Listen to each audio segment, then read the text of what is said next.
ሰላም ወደ ቻናላችን ቤተሰቦች እንዴት ናችሁ? በያላችሁበት የዓለም ዳርቻ ሰላማችሁ ይብዛልኝ። የዚህ ቻናል አዲስ ከሆናችሁ ሰብስክራይብ አድርጉ። ነባር ቤተሰቦቻችን ደግሞ ላይክ እና ሼር እያደረጋችሁ አማርኛን፣ እንግሊዝኛን፣ ሂሳብንም ጨምሮ በውስጥ መስመር መማር የምትፈልጉ ካላችሁ በሳምንት 5 ቀን ከሰኞ እስከ ዓርብ እናስተምራችኋለን። እናንተም በኦንላይን ትምህርቱን ለመከታተል ከታች በማስቀምጥላችሁ ስልክ በኢሞ፣ በዋትስአፕ፣ በቴሌግራም አናግሩኝ። በአጭር ጊዜ ብቻ ማንበብና መጻፍ እንድትችሉ እናደርጋለን። ዛሬ ደግሞ ቀለል ያለ የማንቂያ ደወል። ይህ ማንቂያ ደወል ምንድን ነው?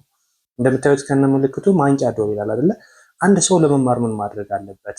ባለመማሩስ ምን ደርሶበት የሚሉ ምክሮችንና እንዲሁም አጠር ያሉ ጥቅሶችን አካፍላችኋለሁ። ረጋ ብላችሁ እስከ መጨረሻው አብራችሁ ይቆዩ። ስለዚህ አንድ ሰው ለመማር ምን ማድረግ አለበት? አንድ ሰው ባለመማሩ ምን ሊደርስበት ይችላል? የደረሰበት ተጽዕኖስ ምንድን ነው?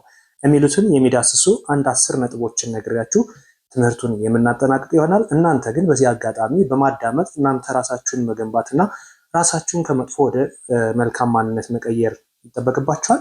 ከዚህ በተጨማሪ እንዴት ማንበብና መጻፍ እንደምትችሉም አብረን በውስጥ መስመር በመማር አብረን የምንዘልቅ ነው የሚሆነው። ስለዚህ አንድ ሰው መማር ማለት አዲስ ቋንቋ አለማወቅ በአንድ አይን እንደማየት ነው ይላል።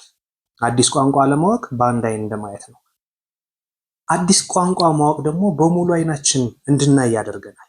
አዲስ ቋንቋ አለማወቅ ዓለምን በአንድ አይን እንደማየት ነው። መማር ስትጀምር ግን ሁለቱም አይኖች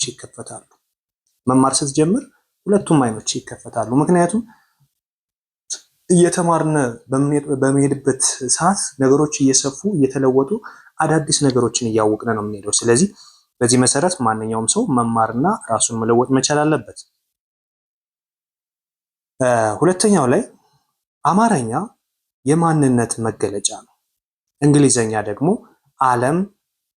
የዓለም መክፈቻ ነው። ሁለቱንም አለመማር ራስን በጨለማ ውስጥ እንደመተው። ምንድነው የሚለው? እንግሊዘኛና አማርኛን አለመቻል በሐሳብ በዓለም መካከል ትልቅ ግንብ የመገንባት ያህል ነው ሊከብድ የሚችለው። በሐሳብና በዓለም መካከል ሐሳባችን ትልቅ ነው፣ በዓለም መካከል የምናገኘው እውቀት ደግሞ ዜሮ ነው። ስለዚህ እንግሊዘኛና አማርኛን ባለመቻላችን በሐሳባችንና በዓለም መካከል ያለው ግንኙነት በጣም ጥብቅና ከባድ ሊፈነቀል የማይችል ስለሆነ እናንተ ባላችሁበት ሆናችሁ ትምህርቱን መከታተል ትችላላችሁ። በኢሞ፣ ዋትስአፕ፣ በቴሌግራም አናግሩን። ከማንኛውም ጀማሪ ተማሪ ከፊደላት ጀምሮ እስከ የትኛውም ሁኔታ ያላችሁ ተማሪዎችን በኦንላይን እያስተማርን ነው የምንገኘው። ስለዚህ አለመማራችን፣ አለማንበባችን፣ አለመጻፋችን በራሳችን ላይ የሚያደርሰው ተጽዕኖ በጣም ከባድ ስለሆነ ራሳችሁ ልታዩበት ይገባል። ሌላው የማታውቀው ቋንቋ ሲነገር ዝምታህ የእውቀት ማነስ አይደለም። የማታውቀው ቋንቋ ሲነገር ዝምታህ የእውቀት ማነስ አይደለም። ለምን? ህሊና ውስጥ የሚሰማህ የባዶነት ጩኸት ነው። ስለዚህ የማናውቀው ቋንቋ ስንሰማ ጸጥ እንላለን አይደል? ዝም ብለን እናዳምጣለን። እያዳመጥን ግን ያለነው የውስጣችን የባዶነት ማንነት ነው። ስለዚህ የባዶነት ማንነት የሚለውን ነገር አስወግደን ራሳችን ሙሉ ማድረግ አለብን። ዛሬ እጃችን ላይ በሚገኝ ስልክ ብቻ ባጭሩ ማንበብና መጻፍ ስለምንችል ማለት ነው። ስለዚህ ቋንቋ መቆለፊያ ነው። ቋንቋ ማለት መቆለፊያ ነው። ካልተማርከው በውስጥህ ያሉ በርካታ እውቀቶች እድሎችን ተቆልፈው ይቀመጣሉ። ቋንቋ መቆለፊያ ነው። ካልተማርከው በውስጥህ ያሉ በርካታ የእውቀት እድሎች ተቆልፈው ይኖራሉ። ስለዚህ መማር መቻል አለብህ። ራስን መለወጥ መቻል አለብህ ወይም መለወጥ መቻል አለብሽ። ሶስተኛው በአንድ ቋንቋ ብቻ መወሰድ ሰፊ መጽሐፍ ካለው ቤተ መጽሐፍ ውስጥ አንድ ገጽ ብቻ አንብቦ የመጨረሻ ያህል ባዶ የለም። በአንድ ቋንቋ ብቻ መወሰን ሰፊ መጽሐፍ ካለው ቤተ መጽሐፍ ውስጥ አስቡት፣ አንድ ገጽ ብቻ አንብቦ የመጨረስን ያህል ባዶነት የለም። ይህ ማለት በአንድ ቋንቋ እኛ አንድ ብቻ ቋንቋ የምናወራ እንግሊዘኛ፣ አማርኛ፣ ኦሮሞኛ፣ ትግረኛ ወይም ደግሞ ሀዲያ ሌሎችንም አንዳንድ ብቻ የምንችል ከሆነ ከብዙሃኑ ዓለም ውስጥ እኛ ኢምንቶች ነን ማለት ነው። በጣም ትንሾች ነን። ስለዚህ አንድ ቋንቋ ብቻ አይደለም። በተለይ እንደ ኢትዮጵያ አማርኛ ቋንቋ ያስፈልገናል፣ እንደ ዓለም እንግሊዘኛ ያስፈልገናል። ስለዚህ ማንኛውም ሰው አማርኛና እንግሊዘኛን የማይችል ሰው ካለ ግዴታ ብሎ ራሱን ማስተማር መቻል አለበት። ስለዚህ በአንድ ትልቅ ቤተ መጽሐፍ ውስጥ የአንድን መጽሐፍ ገጽ ብቻ አንብቦ መሄድ ማለት አንድ ቋንቋ መቻል ማለት ነው። ስለዚህ እንደዚህ እንዳንሆን ራሳችን ማዘጋጀት መቻል አለብን። ሌላው አምስተኛው አማርኛ የማንነት መገለጫ ነው። እንግሊዘኛ የዓለምህ መክፈቻ ነው። ሁለቱንም አለመማር ራስን በጨለማ ውስጥ መተው ነው። ሁለቱንም አለመማር ራስን በጨለማ ውስጥ ማኖር ነው። ይህ ማለት አማርኛና እንግሊዘኛ በዋናነት በዓለም ይሁን በኢትዮጵያ ላላችሁ እህት ወንድሞቼ የግድ አስፈላጊ ስለሆነ ከፊደላት ጀምራችሁ እስከ የትኛውም የማንበብ የመጻፍ የመናገር ልምድ እንዲኖራችሁ እናደርጋችኋለን። ስድስተኛ የማታውቀው ቋንቋ ሲነገርህ ዝምታህ የእውቀት ማነስ ሳይሆን ህሊና ውስጥ የሚሰማህ የባዶነት ጩኸት ነው። ስለዚህ በህሊናችን ውስጥ የባዶነት ጩኸት ከምናዳመጥ ይልቅ ዛሬ ሁሉ ነገር በተመቻቸልን ሁኔታ ላይ ሆነን ማንበብና መጻፍ መለማመድ መቻል አለብን ማለት ነው። ሰባተኛ መማር ዛሬ ላይ የሚከፈል ዋጋ ነው።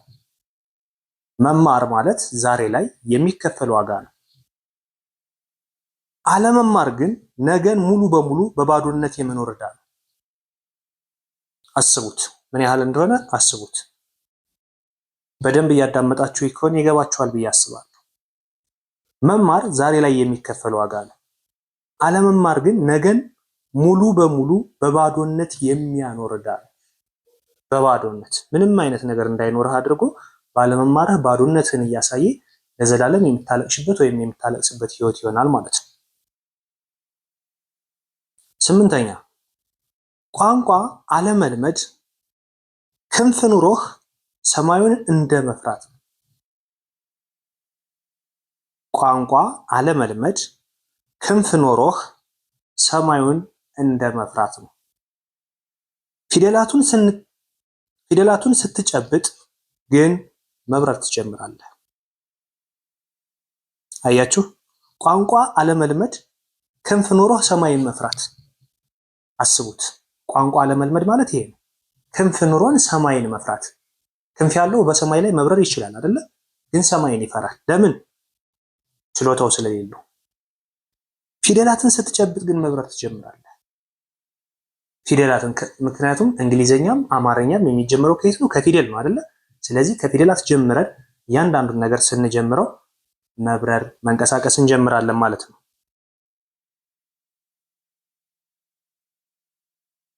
ዘጠነኛ በቃላት መበልጸግ በህይወት መበልጸግ ነው።